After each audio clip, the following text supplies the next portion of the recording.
the Iranians. That's the good news.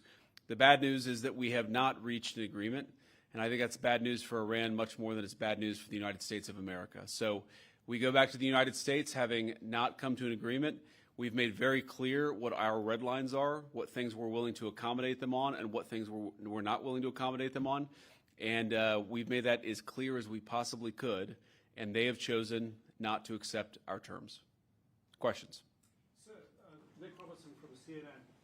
Precisely what have they rejected here? Can you help us understand it a little bit?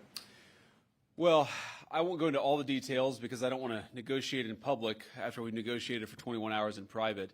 But the simple fact is that we need to see an affirmative commitment that they will not seek a nuclear weapon and they will not seek the tools that would enable them to quickly achieve a nuclear weapon. That is the core goal of the President of the United States, and that's what we've tried to achieve through these negotiations.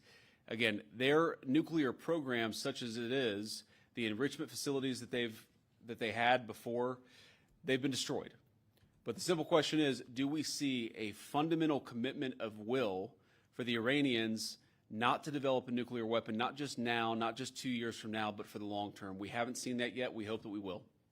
Jen. Was there a framework on anything? And also, did the Iranian frozen assets come up, and did you reach any conclusions on those frozen assets? We talked about all those issues, Jen, and we talked about a number of issues beyond that. And so certainly those things came up. But again, we just could not get to a situation where the Iranians were willing to accept our terms. I think that we were quite flexible. We were quite accommodating. The president told us, you need to come here in good faith and make your best effort to get a deal.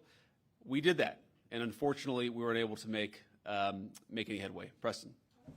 Mr. Vice President, how often did you communicate with President Trump throughout the negotiations? There were reports that there were multiple rounds where there were breaks in between negotiations. How often did you communicate with the president throughout those rounds, and what was he saying as you were going through these negotiations that you said fell short? Yeah, obviously we were talking to the president consistently. I don't know how many times we talked to him, a half dozen times, a dozen times over the past 21 hours.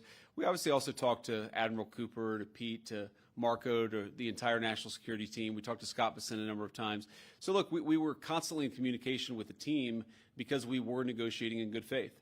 And we leave here with a very simple proposal, a method of understanding that is our final and best offer.